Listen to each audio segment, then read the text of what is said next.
Assalamualaikum warahmatullahi wabarakatuh. Halo semua.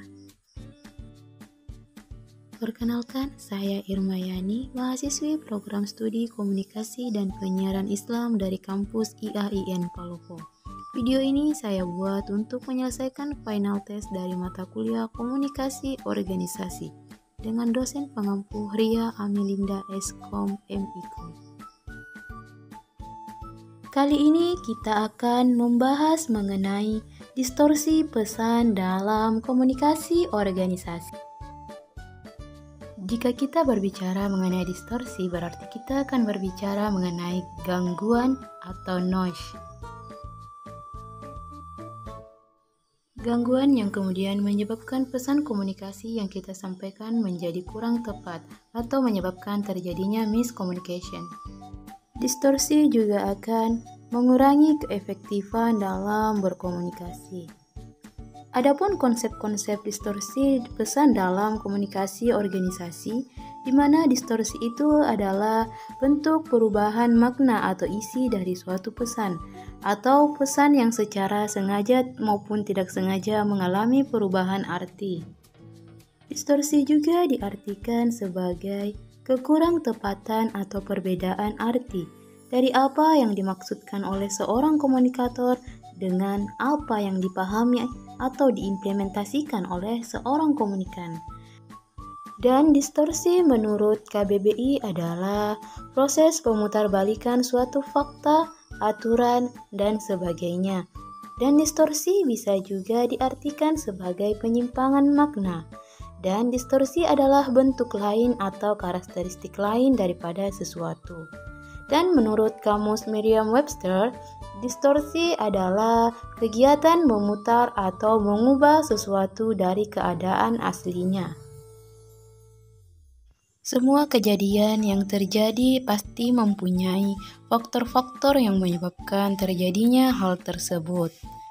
Dan faktor-faktor penyebab terjadinya distorsi pesan dalam komunikasi organisasi ada dua faktor, yaitu faktor personal dan faktor organisasi. Faktor personal meliputi yang pertama yaitu proses penyeleksian.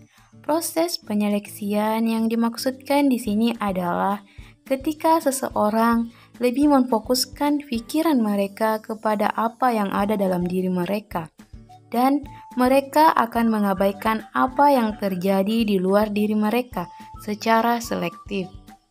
Sebagai contoh, ketika seorang atasan memberikan arahan kepada para bawahannya dalam lingkup ruangan kerja, namun bawahan itu memfokuskan pemikirannya terhadap suatu hal, dan otomatis mereka mengabaikan apa yang disampaikan oleh atasannya itu, maka terjadilah suatu distorsi pesan.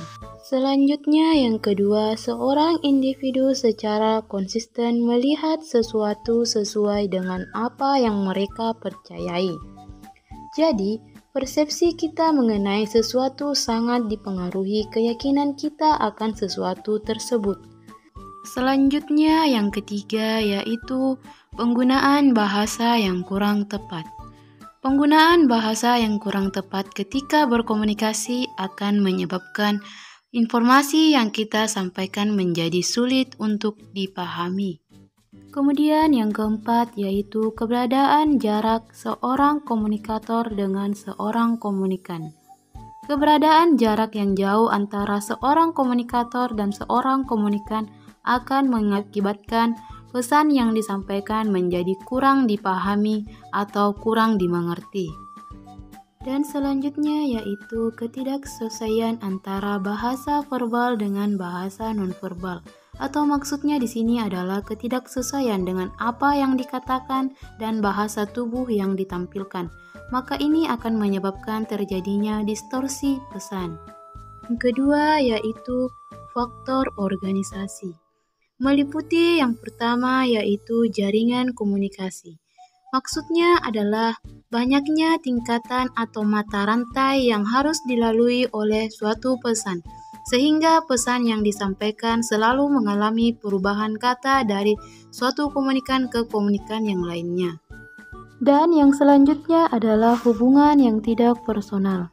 Hubungan yang tidak personal akan mempengaruhi cara orang dalam berkomunikasi. Hubungan yang tidak personal dalam suatu organisasi selalu mengarahkan kepada tekanan yang bersifat emosional, sehingga hubungan ini akan mengakibatkan terjadinya distorsi. Dan kemudian yang ketiga yaitu adalah aturan dan kebijaksanaan. Sistem aturan dan kebijaksanaan dalam suatu perusahaan sangat berpengaruh terhadap proses komunikasi. Sistem aturan yang kaku selalu mengarah kepada hubungan yang formal, sehingga memunculkan perasaan saling canggung dalam berkomunikasi. Maka di sini terjadilah suatu distorsi pesan. Dari faktor-faktor yang menyebabkan terjadinya sesuatu, pasti ada usaha-usaha untuk menguranginya. Dan usaha-usaha untuk mengurangi terjadinya distorsi pesan dalam komunikasi organisasi yaitu yang pertama yaitu menerapkan lebih dari satu sumber informasi. Yang kedua yaitu menghilangkan pengantara antara pembuat keputusan dengan pengirim informasi. Yang ketiga yaitu penggunaan media yang tepat. Yang keempat yaitu penggunaan bahasa nonverbal atau bahasa tubuh yang tepat dan baik. Keenam, mencari lingkungan komunikasi yang mendukung. Yang terakhir yaitu menggunakan intonasi yang baik saat berkomunikasi secara langsung. Dan demikian materi yang saya paparkan. Wassalamualaikum warahmatullahi wabarakatuh.